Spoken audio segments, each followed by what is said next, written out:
Ya pemirsa, kali ini kita berada di Simbangkulon, Kecamatan Buaran, Kabupaten Pekalongan, untuk menelisik lebih dalam tentang sebuah merek yang tidak hanya melestarikan warisan budaya, tapi juga berani berinovasi, Batik Anizara.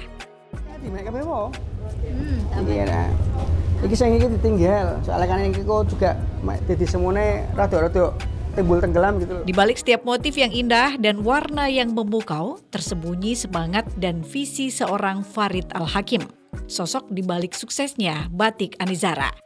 Bagaimana ide ini bermula? Lalu apa saja tantangan yang dihadapi? Dan bagaimana Batik Anizara mampu memikat hati para pecinta batik? Kita akan mengupas tuntas peluang bisnis di balik keindahan batik, strategi jitu yang mengantarkan Anizara ke panggung kesuksesan, dan tentunya inspirasi yang bisa Anda petik untuk memulai atau mengembangkan usaha Anda sendiri. Bersama saya, Yaya Ahmad, Peluang. Tangkap peluang untuk menghasilkan uang.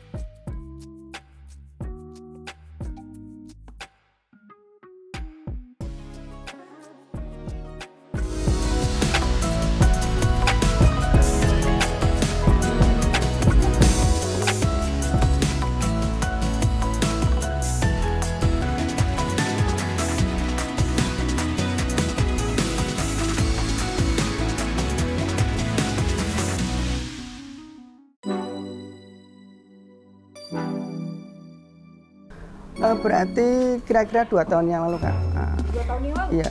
2023? Iya, 2023? 2020 kita udah merintis. Oke. Tapi mulai jalan ya sekitar 2021 sampai sekarang. Cuma kalau produksi kita udah lama sekali. Produksi sebelum Anizara, kita kan dulu kalau orang Pekalongan bilang kan pengrajin. Pengrajin itu berarti kan kalau Pekalongan ada segmennya, misalnya Kak pengrajin, dia cuma produksi. Nanti ada kayak produsen-produsen besar yang ngasih sanggan kayak gitu kan. Nah, lama-lama saya konsisten di batik itu. Begitu ternyata kok pasar mulai mengenal Anizara, baru saya merintis sendiri. Akhirnya yang tadi saya pengrajin, saya mulai produksi dari awal. Dari kain putih sampai ya semua awal. Sampai jadi kain fashion, kalau sekarang kan lebih ke untuk perempuan kan, kayak gamis-gamis, daster kayak gitu. Kalau dulu kan pengrajin awalnya kan gitu Kak, kita kayak semacam produsen, dia punya kain kasih ke kita suruh ngarang lah, jadi anak apa nanti sampai situ, jadi sistem ongkosan kan. Lah lama-lama sekarang zamannya kan zaman online, pasar lebih transparan. Saya konsisten di ciri khas. Disitulah ciri khas kayak batik kan, setiap orang bikin kan pasti dia tahu, oh ini ciri khasnya punya si A, si B, itu produsen semua tahu. Kayak garapan misalkan batik apa gitu, oh ciri khasnya kayak gini lah, itu saya di situ. Saya pertahankan kayak coletan-coletan, karena saya kan ada orang-orang yang nyolet, ada tukang batik ada. Insya Allah kelihatannya tukang apa pengrajin batik sekarang yang masih punya batik, insya Allah saya. Kan berjalan waktu Pekalongan semakin ramai Mbak, tukang batik udah mulai punah sedikit kan. Nah itu saya bertahan di situ. Kalau misalkan suatu saat regenerasi udah ada, ya udah selesai. Berarti kita segmennya ganti. Itu tantangannya kayak gitu. Nah kita bikin juga kan, nggak istilah satu produksi di rumah produksi ya. Jadi kalau Pekalongan itu kan kayak ada yang tukang batik tulis, nanti kita buang ke daerah mana. Misalkan daerah Buaran sekarang batik tulis sudah langka, kita buang ke daerah yang lebih pinggir lagi kayak daerah Cili kan kayak gitu, daerah desa kan gitu. Nanti tukang colet di Simbang masih ada, nanti lama-lama kan sini juga udah berganti, banyak yang main online, akhirnya pindah lagi ke pinggiran lagi kayak gitu. Iya betul.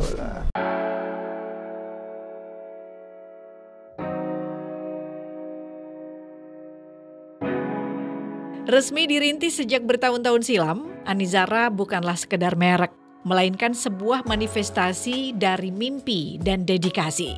Lalu apa yang mendorong lahirnya Anizara? Apa sih motivasi di balik pemilihan batik sebagai ladang usaha? Ya, ternyata kecintaan Farid sendiri pada batik tumbuh sejak usia muda. ketika melihat lingkungan di sekitarnya dipenuhi aktivitas pengrajin batik. Ada semacam panggilan jiwa untuk meneruskan tradisi ini. Selain itu, ia melihat potensi besar batik sebagai warisan budaya yang tidak lekang oleh waktu. Timbul keinginannya untuk menghadirkan batik yang tidak hanya indah dipandang, tetapi juga relevan dengan gaya hidup masa kini, terutama bagi kaum wanita. Sebuah motivasi yang kuat berakar pada tradisi dan visi untuk masa depan. Anizara lahir bukan hanya sebagai bisnis, tapi juga sebagai wujud pelestarian nilai budaya.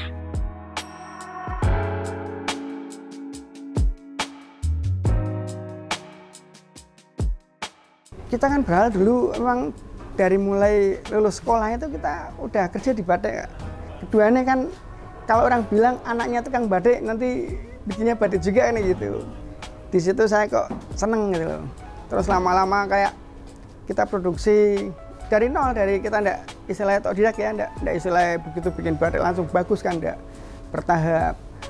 Waktu itu batik dinilai orang kan masih biasa. Makin sini baru kita tahu oh fashion itu gimana batik dipakai orang itu kelihatan eksklusif, kelihatan orang kaya kan gitu. Awalnya tantangannya gini Pak, sekarang batik kan banyak juga di print juga kan. Dulu pasar dia ndak mau tahu asal batik, yang penting kelihatan mau print mau istilahnya gampangan dia ndak tahu. Tapi sekarang alhamdulillah pasar mulai paham. Oh ini yang batik tradisional, oh ini yang print. Tantangannya ya gitu, kayak apa? Kadang pasar itu kita harus sosialisasi. Oh mbak ini prosedurnya seperti ini. Itu mengenalkan. Cuman ya gitu, saya sering bikin konten pas produksi kita konten. Oh ternyata seribet itu. Baru kan orang tahu kenapa ini kok harganya lebih mahal kan gitu. Kalau misalkan iya. Soalnya kan kalau di online itu kan orang biasanya lebih kenalnya itu kayak perang gambar. Perang gambar itu kan asal digambar kelihatan foto bagus. Baru nanti begitu sampai ke konsumen seperti apa kan nggak tahu. Nah, alhamdulillah Anizara sampai ke konsumen mereka pada komentar batik yo sesuai seperti gambar. Dicuci pun sampai 1 bulan, 2 bulan, 3 bulan katanya lebih bagus. Masih terang gitu loh. Kualitas ya? Iya betul lah. Bahan baku kita gini, awal-awal yang namanya merintis, berat emang kayak pengrajin. Bayangkan kalau kita ngadain bahan baku semacam kain putih, kan berarti bukan uang sedikit itu, kan banyak kan. Ya, begitu kayak supplier itu sebenarnya dia tahu misalkan batik A jalan, itu akhirnya kan ada supplier, istilahnya ngutangi kain lah 1 bulan apa. Nah, di situ kita kebantu. Sebenarnya orang produksi itu gitu, kayak misalkan kita udah orang tahu oh dia produksi A, terus dia sumbernya kemana.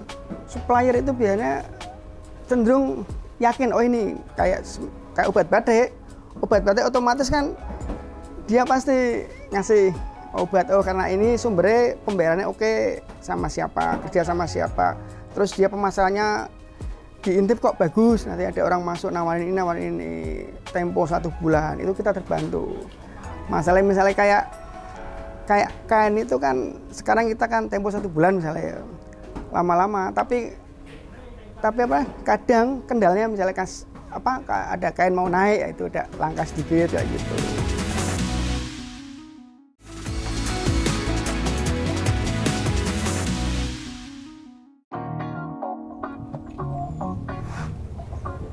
Dombene sik. Resik po. Korep ndak?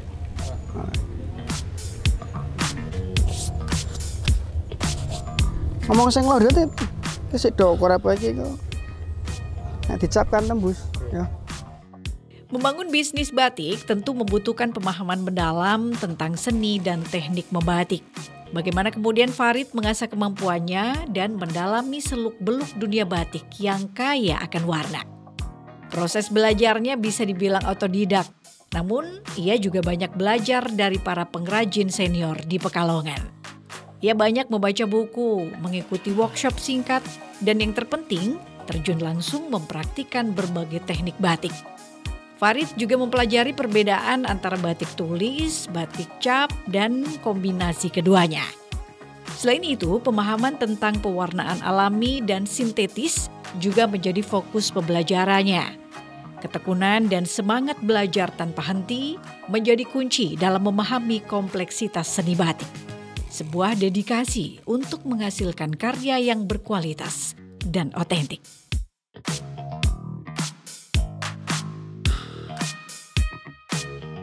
Awalnya saya cuma berpikir, kayak saya konsisten apa yang saya bisa lah Kak. Jadi misalkan kayak batik, saya mendalami di batik ini. Jujur, sekarang saya bercerita banyak soal batik, yang tukang batik itu ya. Tukang batik saya dulu 2 tungku ya Kak. Berarti kan kalau 1 tungku 7 orang, berarti berapa itu? 14 orang. Sekarang sama lihat sendiri, sekarang tinggal 5. Regenerasinya udah almarhum, sudah namanya udah bergeser kan, regenerasi udah ada lagi. Itu saya manfaatkan sekarang sampai titik terakhir, mudah-mudahan kan masih ada. Nah di situ progres saya, yang penting saya mempertahankan tradisional. Jadi di situ kan apa yang orang bilang katanya sekarang itu gampang, apa di sablon lah segala macam, silakan. Saya konsisten di situ karena memang itu yang saya bisa. Situlah justru keuntungan saya, akhirnya insya Allah saya akan tetap pertahankan ini sampai benar-benar nanti suatu ketika regenerasi ada, ya sudah. Kita tidak tahu arahnya ke depan seperti apa, tapi insya Allah yang namanya warisan leluhur saya yakin tetap akan lestari. Saya kan gini, saya awal dari pengrajin, saya berpikir yang penting saya dibaiat dulu Pak, saya ini tukang batik. Itu satu hal penting kan. Jadi kayak misalkan seseorang dia dibaiat petani, oh kalau mau beli beras ya sama dia. Tapi begitu saya dibaiat tukang batik, orang siapapun yang mau bikin batik, akhirnya kan tahu oh si dia. Nah dari situlah saya mulai bikin ciri khas. Ciri khas itu tidak istilahnya apa ya, ngarang-ngarang asalkan, oh tidak, alami aja Kak. Jadi arah apa ya, pikiran saya bikin itu akhirnya larinya ke situ. Kalau orang bilang itu ciri khas saya itu babar pindu. Babar pindu itu kalau dibahasakan ya double proses kan. Batik tidak sekali jadi ya. Itu suatu ketika kita produksi nanti hilang, beda produsen bisa. Suatu ketika motif itu muncul, orang akan tahu oh ini bikinan dia. Sampai kapanpun orang apal bahwa ini bikinan Pak Farid kan gitu. Dari situ saya mulai merintis bikin itu kayak kemarin misalnya kan kita itu sebenarnya tidak bisa kan ya nurutin pasar. Kalau pasar itu maunya A, ya udah kejar aja A. Tapi dengan konsep kita. Contoh satu hal, saya punya tukang batik. Gimana caranya tukang batik saya biar ada batik terus kan? Akhirnya motif ya larinya ke batik. Saya punya tukang colet, berarti mau nggak mau saya harus selalu bikin coletan, terus tukang cap. Di situ kan justru inspirasinya datang gini, kadang ada bahan ini dari A putih dicolet, yang tadinya aku mau akhirnya tak lihat tukang batik tidak ada yang garap, tak larikan ke situ. Berarti kan akhirnya jadi satu kerjaan itu orang kerja semua. Setiap perjalanan bisnis pasti diwarnai dengan tantangan. Tantangan terbesar di awal merintis Anizara adalah membangun kepercayaan konsumen, bersaing dengan merek batik yang sudah mapan, dan juga mencari pengrajin yang memiliki kualitas dan komitmen yang sama. Selain itu, fluktuasi harga bahan baku juga menjadi perhatian.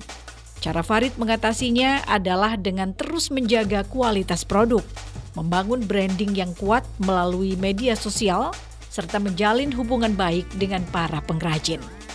Ia juga berupaya mencari alternatif bahan baku yang lebih efisien tanpa mengorbankan kualitas.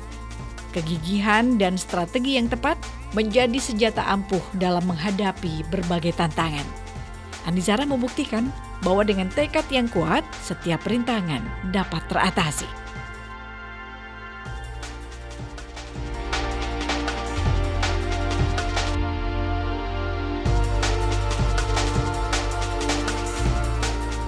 Awalnya kan kita prinsipnya gini, dalam pasar itu ya, kalau mau yang bagian produsennya tidak apa-apa. Ada yang bagian distributor, penjual kan gitu. Sekarang saya menangnya, saya bikin dari nol. Berarti kan kita kayak orang kan biasanya bikin batik, terusan dibikin ke orang lain. Berarti kan masih seragam. Ini saya mulai dari titik nol, putih loh Kak. Jadi finishing semua di sini, tidak ada yang istilahnya tak buang keluar. Jadi kalau orang mau cari ya tetap akhirnya ada ke sini. Kalau misalnya ada yang nyamain ya paling niru dikit-dikit kan. Itu saya bikin. Awalnya saya berpikir ke depan luar kota sampai luar Jawa kenal. Tapi ternyata di Pekalongan sendiri juga bagus loh distribusi pasar. Kan sekarang iya benar. Pekalongan kan ada pasar yang sistem kayak reseller itu. Reseller itu dia main di live, di TikTok, di apa itu Shopee. Terus ada yang konvensional pasar, itu saya masuk semua. Saya kan enggak istilahnya harus khusus online apa enggak. Yang penting saya bikin terus barang saya terurai, entah itu larinya ke pasar atau. Jadi nanti konsepnya itu tetap pembayaran beda-beda. Misalnya saya kirim pasar, yuk pasar itu seperti ini. Terusan yang kayak Pekalongan seperti ini. Orang-orang itu ya karena sekarang zamannya apa ya online itu, orang pada tahu nanti mampir ke rumah. Kedua, saya promo misalkan di media itu saya cuma mencantumkan nomor telepon kan. Di situ awal mula saya tidak tahu banyak orang WA ke saya, entah dari Surabaya, dari Jakarta. Begitu udah hubungan, udah istilah kerja, baru saya, maaf Kak, Saman kenal saya dari mana? Oh ternyata dari ini, ternyata iya, itu ternyata walaupun kelihatan simpel, berguna banget. Di balik keindahan batik, tersimpan sebuah keprihatinan mendalam mengenai regenerasi pengrajin.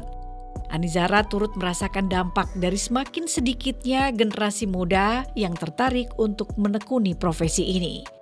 Ini adalah tantangan besar untuk keberlangsungan warisan budaya batik. Dan Farid melalui Batik Anizara berupaya untuk memberdayakan pengrajin yang ada, memberikan pelatihan dan menciptakan lingkungan kerja yang baik, agar profesi ini tetap menarik bagi generasi penerus. Sebuah kepedulian yang patut diapresiasi.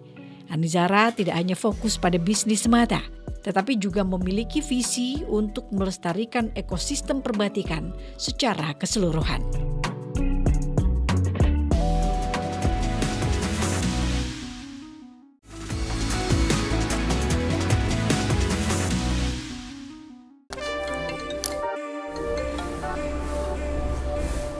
Halo ya Kak, gimana?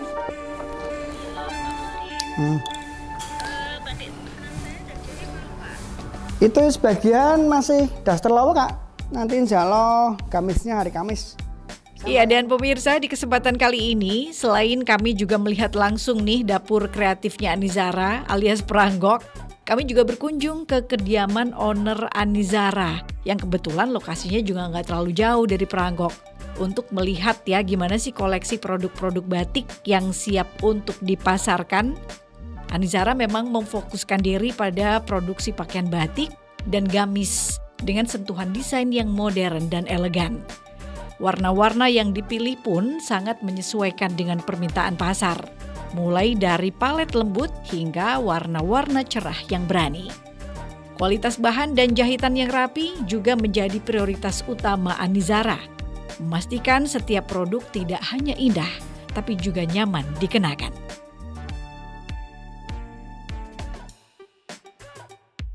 Kita lebih ke pakaian perempuan Kak.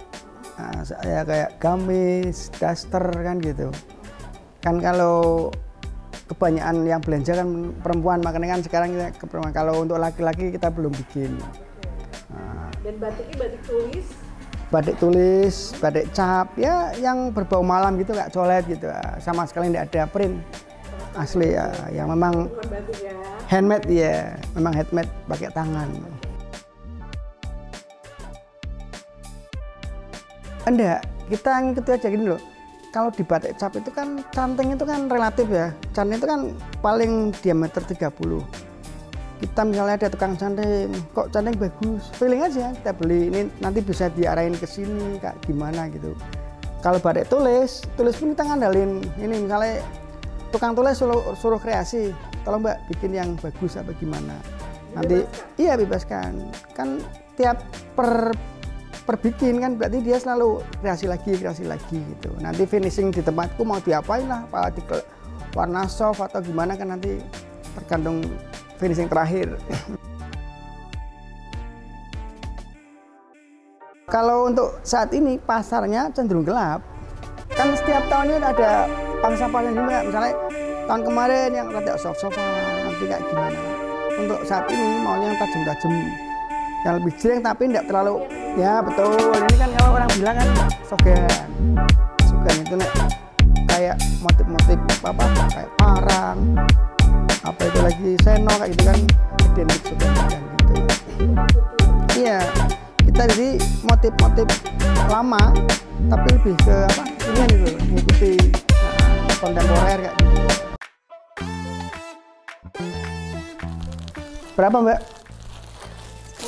Nah, ini orang batik Oxava nanti kasih yo. Terus yang ini nih punya Mbak Ismi berapa itu? Nah, coba hitung Mbak. Komplit.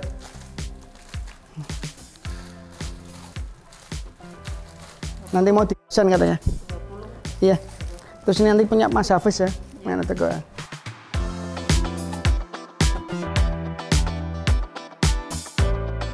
Kompetitor itu sebenarnya bikin batik itu nggak sekedar kita bikin bagus apa enggak.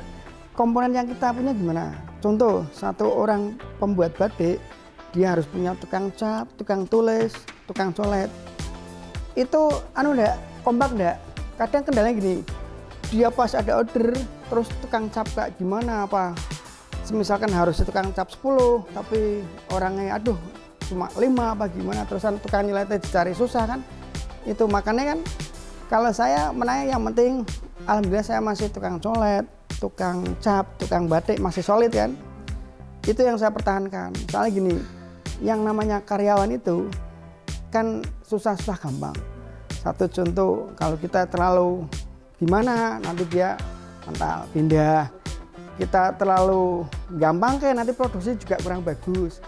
Di situ ya sekarang kalau saya di rumah rapi, saya masuk ke perangko ya udah sama anak-anak. Jadi kayak tidak ada bandingan mana yang kayak wong kalangan bilang jeragan apa enggak wes nyampur.